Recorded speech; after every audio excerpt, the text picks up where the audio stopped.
Good day, Dr. Harrison, and welcome to my presentation on academic integrity in APA format. I hope you don't mind. I had hoped to schedule a time to do this, and the way my week just went, and I have family in town, and long story short, a lot going on. Didn't happen. So I've gone ahead and combined a PowerPoint and a Prezi format. I hope you don't mind that I've just kind of recorded this and posted a recording for you. If that's a problem, please let me know and I adjust what I need to adjust. Anyway, we'll go ahead and get started. Welcome to my presentation on academic integrity in APA format. This was an interesting topic and discussion for me this week, particularly given my background is in, I have a bachelor's in English, so plagiarism is always a touchy subject when you're dealing with literature, and it's an idea I was very familiar with. And yet, as I was reading through the various things, one of the things from North Central, from the Foundation for Expanding Knowledge, really stuck out to me. And it was this. The purpose of academic integrity is to ensure the body of knowledge of each academic field is not contaminated by incorrect or unsubstantiated information. And the more I thought about that, I mean, besides wanting to make sure that, you know, those who've done the work get the credit that they should have for having done the work, I couldn't help but just, the more I thought about it, the more I recognized the value that I place and that others place on my education from North Central, from any university, but from North Central in particular, since that's where we are, is going to be directly related to academic integrity. If the students don't exhibit it, if the university as a whole doesn't exhibit academic integrity, then forget about it. I might as well get my degree from a box of Cracker Jacks, because that's the basic idea. And then as I thought, well, okay, so what does this mean moving forward? And as I've talked with my brother a lot these past few weeks over the amount of, or I should say the lack of resources that we seem to have that are written by actual marriage and family therapists, most of them seem to be written by psychologists who practice systems theory. And as he and I have discussed that, you know, he said, marriage and family therapists just don't do a lot of research. But then it occurred to me, as you know, as clients are sitting in my office in years to come, and they're going to look at degrees on the wall, and you know, inevitably someone's going to ask, oh, North Central, what's that? Some might even take it on themselves to research. There's going to end up being a correlation between the academic integrity of the school and my practice in years to come.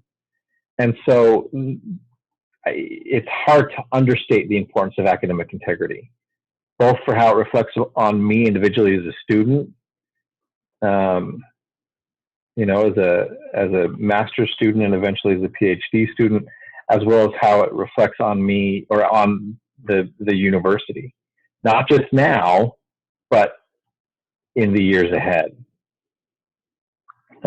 It all hinges on the academic integrity of the faculty and students that are here now and that have come in the past.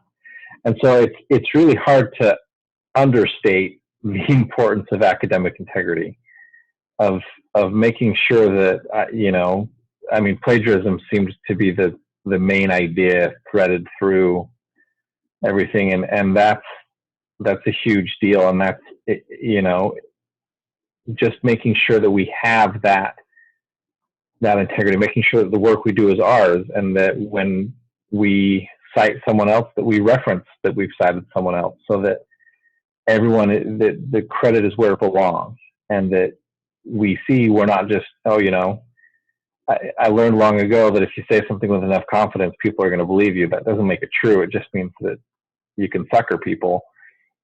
that has no place in this field. That has no place in the field of academic integrity.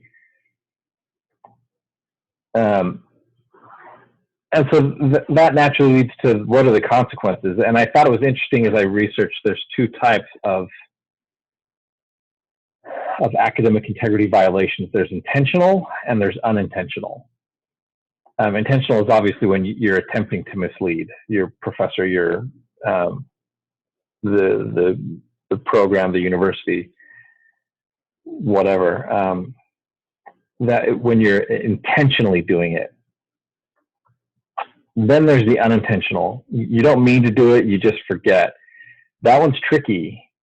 As I looked at this slide and I realized that most of the information on this slide, well, it's not stuff that I came up with. It was stuff that I gathered from my reading. No, I didn't copy it from anyone. It's not a word for word quote by any stretch. And yet I realized that the information on this page didn't come from me, and so I needed to be sure to credit it, which got a little tricky with how to do it because I wasn't really quoting. Anyway, that's why the reference at the top of the page.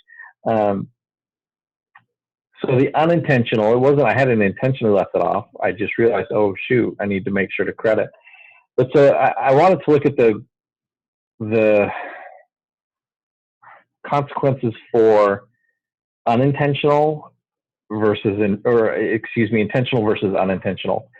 And we'll just kind of go, so here's the first consequence I found for intentional, was that as my instructor, or whoever my instructor is, would submit an academic integrity policy violation notice. I wasn't able to really find out what all that entailed, but it certainly didn't sound like a pleasant concept. And the unintentional, the things were less clear, but my understanding, and feel free to correct me, Dr. Harrison, if I'm wrong, my understanding of this is that the academic integrity, or the unintentional consequence on that first one, is the same. From there, the consequence on the intentional side is going to progress. You maybe have to rewrite the paper. Okay, well, that's going to be the consequence on the unintentional side too. Flipping back to the intentional side, you might receive a poor grade on the assignment. Guess what? Unintentional too. Okay, you can see that every time we add one on the intentional side, the consequence is the same on the unintentional side.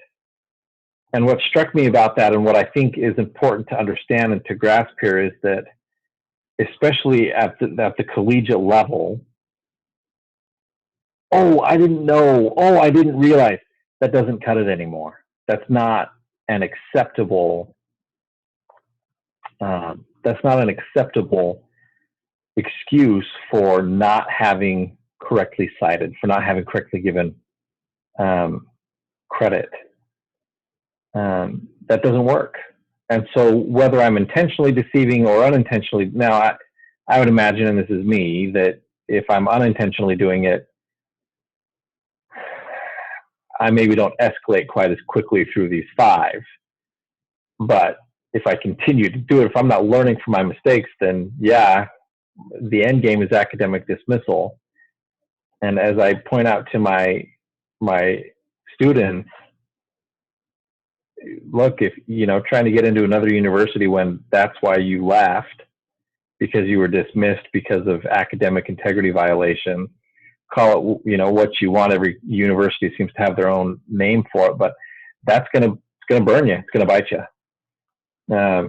So you really need to watch, because intentional, unintentional, those are the consequences, and you got to make sure that you're not slipping into because you're just not being careful. Which brings us to, if we're going to use sources, and we are going to use sources, because again, I can speak with confidence, but it doesn't mean that I know. And it's best, as I'm nowhere near an expert in this field, and would have years and years to go before I could be considered an expert in this field. I'm going to have to bolster any argument, any support, or any statement I make with what someone else has said. And so it's important that we understand correctly how to cite sources using the APA format. Now, you'll see the journal article, two types of book. One when it's an entire book, and another when it's a chapter or a section of a book. If it's like a compilation, a book of many different articles written by people, right? I cheated a little bit on that one and referenced a specific chapter out of our Systems Theory in Action book. But you can see, looking at it, the only difference, the thing I didn't do here, because I wasn't sure how to designate her because she's the author, not the editors. But typically, if it's a book compiled by editors, you would hear where it says in S. Smith Acuna. That's saying that the paragraph, or the chapter, which is right here, is found in this book, and those are the editors. She's the author, so that's who I listed.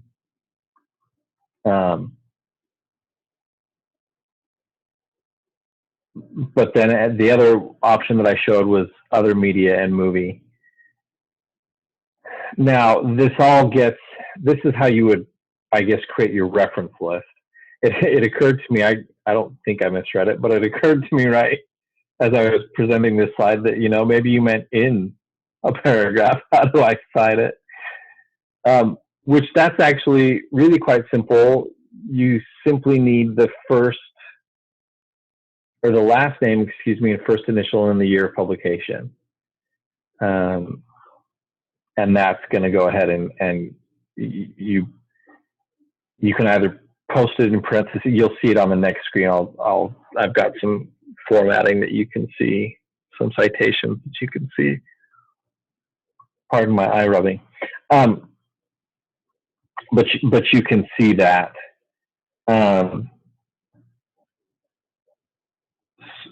Yeah, that's the different ways. And there's, a plethora of examples of different types of sources that you could cite. These are simply a small handful. We'll get to, a resource page where you can go and look and find a ton of fantastic information. So we talked about in-text citation, and that brings up paraphrasing. Oftentimes we may not want to quote, and indeed our papers that we write shouldn't be a big, long, giant quote of someone else's work. It needs to be, as I said before, supporting or bolstering our argument or our ideas. And so occasionally when you don't want to use a direct quote, which if I were to use a direct quote, here's one from the text that I mentioned before. Last name and publication date in parentheses, following it outside the parentheses. But when you bring in paraphrasing, that's where things change a little bit. The idea behind paraphrasing is that you're going to tell us what they said without quoting them directly. I'm going to incorporate it into my own language so that it fits the tone of my paper. You can see here the way I've done that. Notice here when I cite, I start off saying according to Smith Acuna, and then in parentheses I put the date. Because I've listed the name right here, I don't need it anywhere else. There's no quotation marks because this isn't a direct quote. I've taken what Smith Acuna said and I've put it into my own words so that it fits better with what I'm saying. The incorrect example that I've given here, I've slightly paraphrased it. There's a lot of borrowed phrases influenced by a number of contextual factors, influenced by many contextual factors. I didn't really change a lot there, which will influence our understanding of any situation, There's an inevitability of multiple perspectives. the inevitability of multiple perspectives. That's an awful lot of her language. And you'll notice, which even if I had cited it, I wouldn't be comfortable with that amount of direct language. But having the bigger problem here is I didn't even cite who it came from. I'm trying to pass that off as my own. Clearly it's not. And the other one, in the correct example, you can see, yes, there's ideas that are the same. There should be. It's a paraphrase. I'm telling you what she said. I'm just telling you the way I would say it. You'll notice I'm quite a bit wordier than she is. What can I say? So here's another example of paraphrasing. This is a different quote from the same text, Smith Acuna, systems theory. Sorry. But here's the parallels to human relationships are profound. The recognition that to truly understand a problem in context, it is imperative to listen to the perspective of each person involved in the problem. And I took this paraphrase a little bit further to show really how I would incorporate it, why we would use it. I was using it to support an example of when I deal with two arguing students at school. And I used this to support a better way to approach that situation. You can see again, here's my reference to her.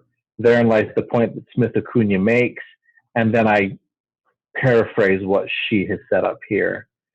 In our incorrect, notice this time I've gone ahead and included the reference. However, again, you'll notice it's really a almost word for word quote, but there's no quotation. It doesn't take much. Just because I've referenced it doesn't mean I can word for word it. If I want to use the word for word quote, then I need to be sure to include my parentheses. So that's something you're really going to want to watch for as you work.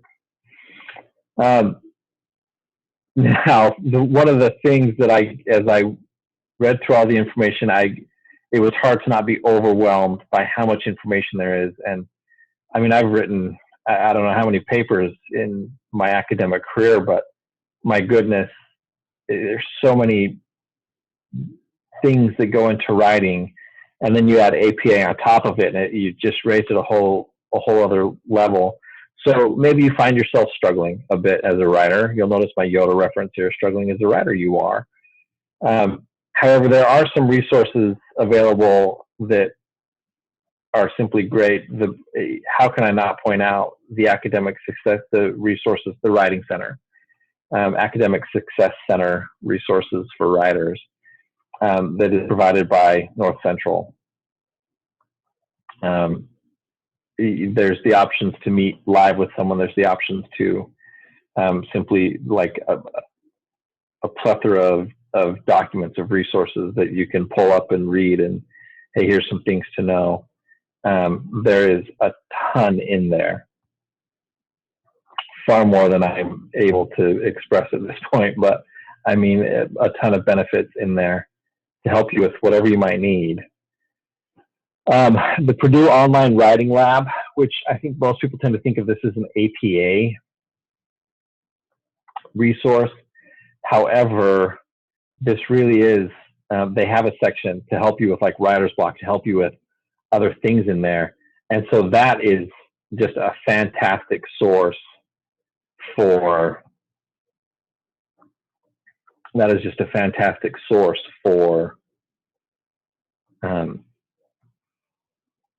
some simple ideas behind writing. And then of course there's the North Central Library, because everything needs research. It's a great resource for researching. You could be a fantastic writer. You may not struggle with that at all, but APA formatting is, wow. There's a lot to APA formatting. Watching tutorials, watching all these different things, and yet I'm still just, it's so much to take in.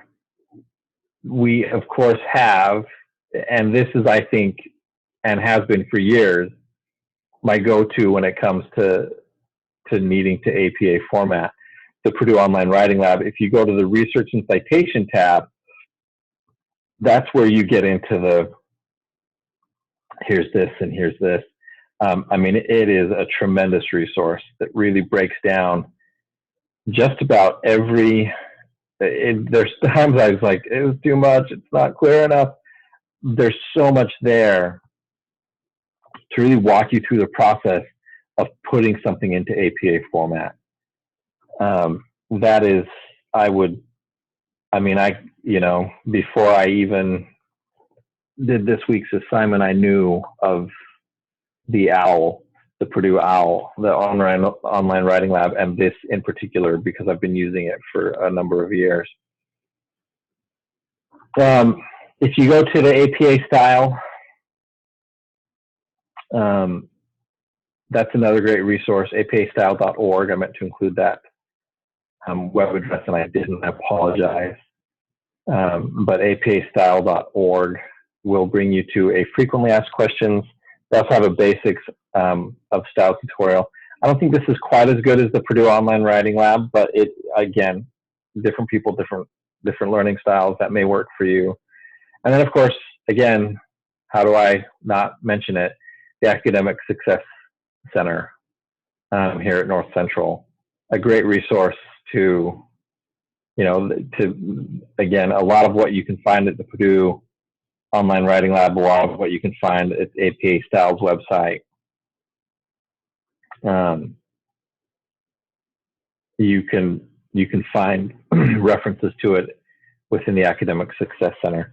Now there is one more resource that I didn't include on screen, and you can actually purchase the APA style book. I'm not going to tell you don't, but I don't recommend it. That's just me. Sorry. That's going to go ahead and bring us to our references. North Central University, Basic Definitions, Foundations for Expanding Knowledge.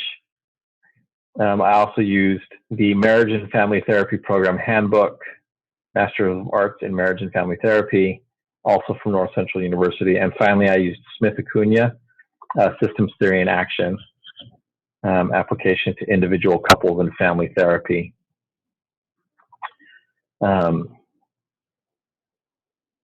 As well as referencing the Purdue Online Library, which I forgot to cite here. Thank you, and have a good day.